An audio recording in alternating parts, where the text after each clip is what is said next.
Oleandro. Oleandro é amplamente plantado em zonas tropicais como sempre verde e floresce o ano todo. Como uma excelente espécie de árvore ornamental, é frequentemente vista decorando margens de florestas, margens de paredes, rios, linhas ferroviárias e fábricas. É forte, resistente ao fumo e à poluição, o que significa que também é uma excelente espécie de árvore para o esverdeamento em locais com más condições de crescimento, como áreas industriais e de mineração. Lembre-se de que o oleandro é venenoso, portanto, luvas devem ser usadas ao podar, retirar estacas e outras operações. Não permita que sua pele entre em contato com a seiva. Embora não seja uma planta resistente, o oleandro dá bem em uma variedade de diferentes condições de crescimento, prosperando em pleno sol ou sombra parcial. Oleandro se adapta ao crescimento em regiões subtropicais quentes, úmidas. Floresce melhor em estações de alta temperatura.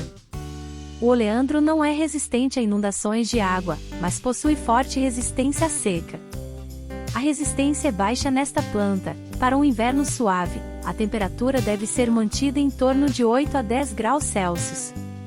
Quando está abaixo de 0 graus Celsius, as folhas da planta caem. Quando estiver abaixo de menos 10 graus Celsius, ocorrerão danos graves por frio. Oleandro gosta de um clima ensolarado e pode tolerar um ambiente parcialmente sombreado. Para o plantio ao ar livre, um local ensolarado ou parcialmente sombreado deve ser selecionado. Os vasos de plantas de interior devem ser colocados em locais com sombra. Se a planta precisar ser transferida para uma área externa ou para um novo local com mais luz solar, ela precisará se adaptar gradualmente ao aumento da luz, para evitar que a luz do sol queime as folhas. O oleandro é robusto e muito adaptável. Pode crescer bem em solo comum, mas cresce mais vigorosamente em barro fértil, solto e bem drenado. Também é melhor plantar o oleandro em solo levemente ácido ou neutro. O solo pode ser uma mistura de bolor e solo de jardim, com a adição de um fertilizante básico para nutrientes extras. O oleandro requer bastante cuidado, não apenas se beneficia de uma poda cada vez que termina a floração, o que acontece algumas vezes por ano, mas também precisa de água e fertilizantes regulares durante seu período de crescimento.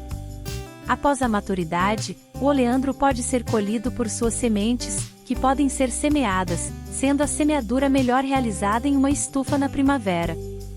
Demora cerca de 3 meses para as mudas surgirem. Se as sementes forem plantadas em um leito aberto no outono, as mudas geralmente surgirão por volta da primavera no próximo ano. Como o oleandro raramente produz frutos e leva muito tempo para crescer após a semeadura e brotação, a semeadura raramente é usada para a produção em larga escala. Em vez disso, mudas mais velhas geralmente são compradas. O oleandro precisa de muito fertilizante durante o período de crescimento e deve ser fertilizado frequentemente com uma pequena quantidade de cada vez.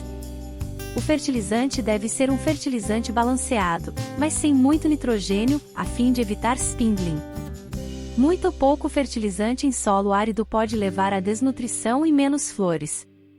O princípio de diluído, leve, menos e frequente deve ser seguido. O oleandro deve ser fertilizado uma vez a cada quinzena, quando cresce mais vigorosamente na primavera e quando está florescendo no verão. Um fertilizante orgânico pode ajudar no crescimento, bem como na resistência do inverno. Seleção de fertilizantes. Evite fertilizantes alcalinos.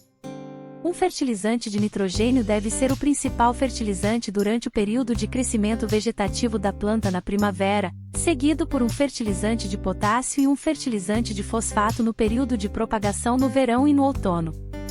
Uma certa quantidade de esterco também pode ser aplicada ao solo, com o conteúdo de fertilizante orgânico sendo mantido em cerca de 20%. Para promover o florescimento contínuo, a planta deve ser beliscada toda vez que terminar de florescer. Isso requer que você remova as dicas das filiais desse ano atual.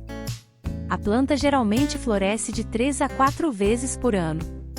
O oleandro pode ser modelado para ser rechonchudo e cheio. Uma vez que o novo tronco tenha cerca de 15,7 polegadas de altura, as pontas dos brotos laterais das folhas a 7,8, 11,8 polegadas da planta devem ser cortadas. Após o outono, ou no início da primavera, a altura e o estilo da poda devem ser determinados pelo crescimento de novos galhos.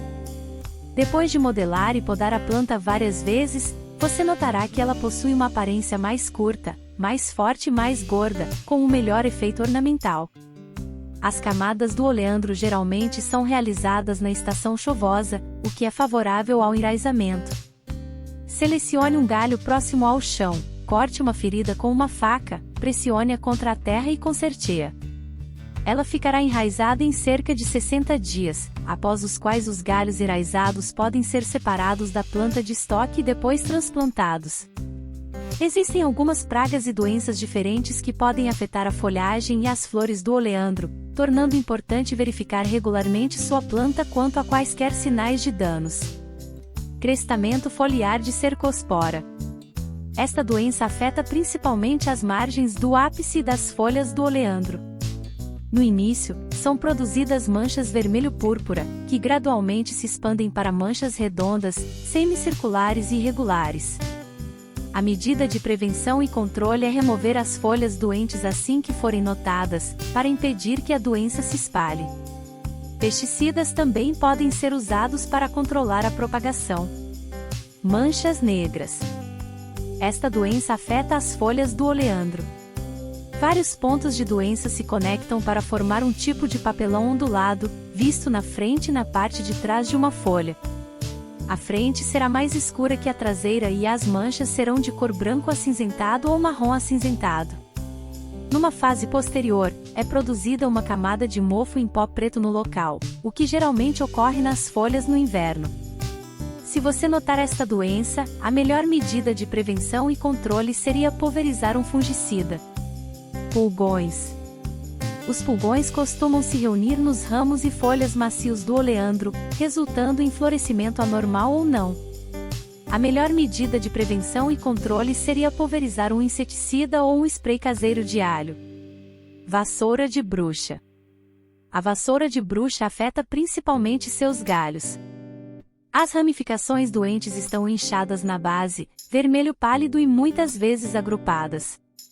As medidas de prevenção e controle são cortar e eliminar os ramos doentes a tempo e usar tetraciclina e outros antibióticos em estágios iniciais para prevenção e controle. Obrigado por assistir esse vídeo. Deixe seu like, se inscreva no canal.